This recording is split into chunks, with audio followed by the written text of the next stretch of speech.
Hai semuanya, kenalin saya Ditya Kartika Ramadhani dari kelompok 4 selaku moderator dari tugas Bahasa Indonesia.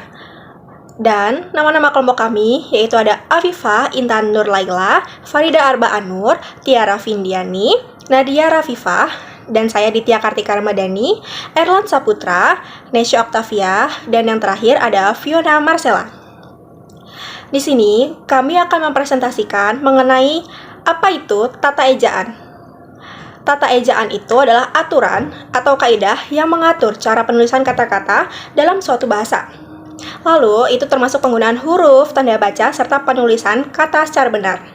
Di sini, kami akan menjelaskan mengenai penggunaan tanda titik, penggunaan tanda koma, serta penulisan gelar.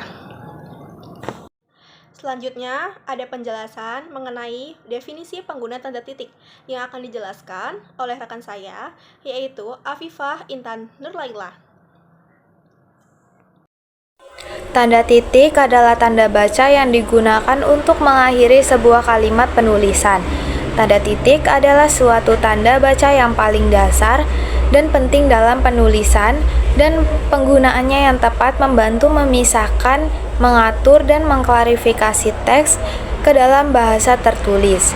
Tanda titik pula digunakan untuk mengakhiri kalimat pernyataan, menunjukkan singkatan, memisahkan bagian desimal dalam angka, dan sebagai pemisah ribuan dalam penulisan angka.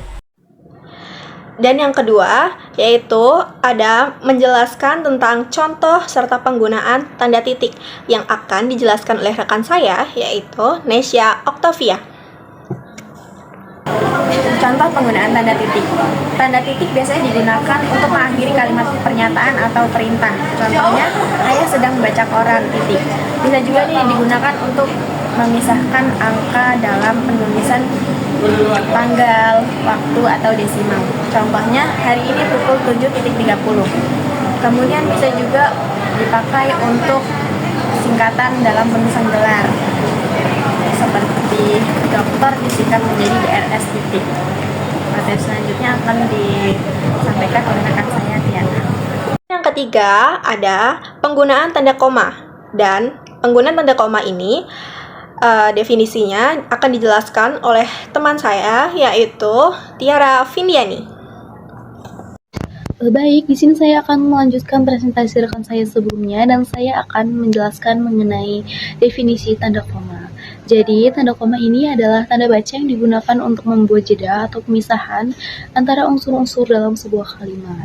Fungsinya ini untuk membantu pembaca dalam memahami hubungan antara kata-kata, frasa, klausa dalam teks tertulis.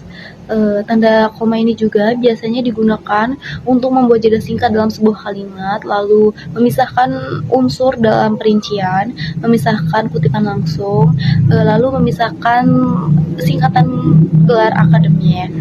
Selanjutnya adalah penggunaan dan contoh tanda koma yang akan dijelaskan oleh rekan saya selanjutnya. Terima kasih. Dan yang keempat ada contoh serta penggunaan tanda koma yang akan dijelaskan oleh rekan saya, yaitu Fiona Marcella. Oke, jadi saya akan menjelaskan penggunaan dan contoh tanda koma. Yang pertama yaitu memisahkan unsur sederajat dalam rangkaian. Tanda koma digunakan untuk memisahkan kata atau frasa yang setara dalam suatu daftar atau rangkaian.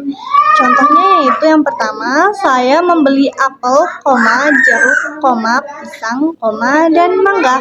Yang kedua, mereka membawa buku, pensil, dan penghapus. Penggunaan tanda koma bahwa sebelum kata dan di akhir rangkaian tetap digunakan koma.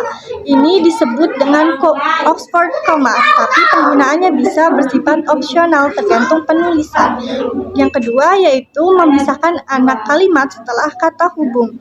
Digunakan untuk memisahkan dua klausa atau kalimat yang dihubungkan oleh kata hubung seperti tetapi, karena, walaupun, sehingga. Contohnya yaitu yang pertama, dia ingin pergi, tetapi hujan turun deras.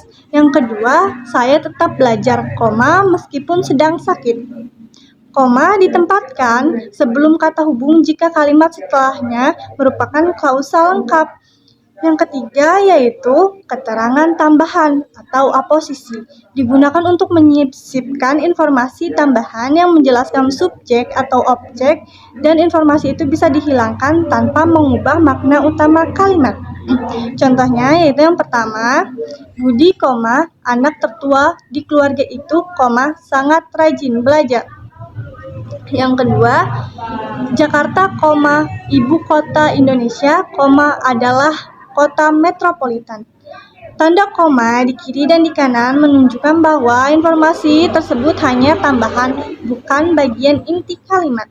Yang keempat yaitu kata seru atau sapaan. Tanda koma digunakan setelah kata seru atau sapaan langsung dalam kalimat.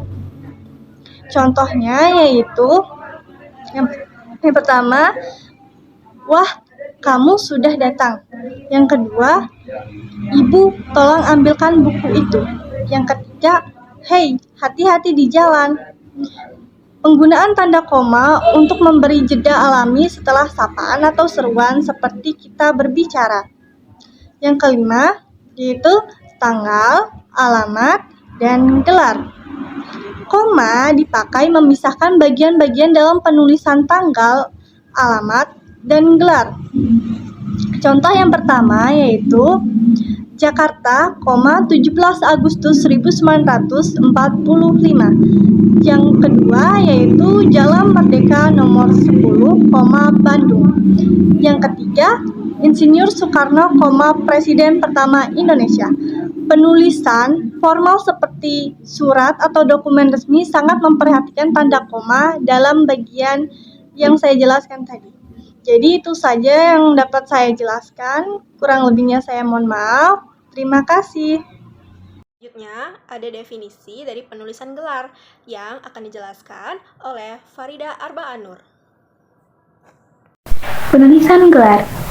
Sebelumnya, di sini aku bakal jelasin dulu tentang apa sih yang dimaksud dengan gelar. Jadi, gelar adalah awalan atau akhiran yang ditambahkan pada nama seseorang untuk menandakan penghormatan, jabatan resmi, dan kualifikasi akademis atau profesional. Sedangkan penulisan gelar sendiri ialah aturan menuliskan gelar sesuai dengan kaidah bahasa. Dan yang selanjutnya yaitu ada dari contoh penulisan gelar yang akan dijelaskan oleh rekan saya Erlan Saputra. Dan yang terakhir adalah aturan dan contoh dalam penulisan gelar. Yang pertama ada gelar akademik. Gelar akademik ditulis setelah nama, kemudian dipisahkan dengan koma. Contoh seperti Budi Santoso, ST, atau Siti Aminah, SSI, MSI. Yang kedua ada gelar luar negeri, yaitu dapat menggunakan singkatan aslinya, contohnya seperti MA, PhD, MBA. Dan yang ketiga ada gelar profesi. Gelar profesi dapat ditulis sebelum nama, tanpa tanda koma di akhir. Contoh Dr. Andi Wijaya, Ir. Rinal Dewi, Prof. Bambang Soeharto. Dan yang keempat ada gelar kehormatan. Gelar kehormatan sama seperti gelar profesi, dapat ditulis sebelum nama dan tanpa tanda koma. Contohnya H.J. Sari Dewi. Yang kelima adalah gelar ganda. Gelar ganda adalah profesi di depan nama, kemudian akademiknya itu di belakang nama. Contohnya Dr. Andi Wijaya, MKes. Dr. sebagai profesi dan MKes sebagai akademik. Sedangkan dalam dokumen resmi, singkatan ditulis kapital, kecuali gelar profesi. Contohnya, semisal DR, contohnya Prof. Dr. H. Ahmad Fauzan, MSc, atau Dr. Siti Nurhalim, SPA. Dan yang terakhir yaitu kesimpulan serta penutup yang akan dijelaskan oleh Nadia Rafifah. Tata Ejaan Bahasa Indonesia merupakan fondasi penting dalam penulisan yang baik dan benar. Penggunaan tanda titik dan tanda koma yang tepat dapat membantu memperjelas makna kalimat serta memudahkan pembaca dalam memahami isi tulisan. Selain itu, penulisan gelar yang sesuai dengan kaidah juga mencerminkan kesopanan dan profesionalisme dalam komunikasi tertulis. Dengan menguasai dan menerapkan aturan tata ejaan, kita dapat menjaga keindahan dan ketertiban bahasa Indonesia sebagai bahasa persatuan.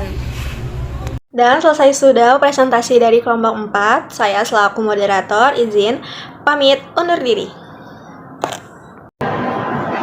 Sekian presentasi dari kelompok kami, kurang dan lebihnya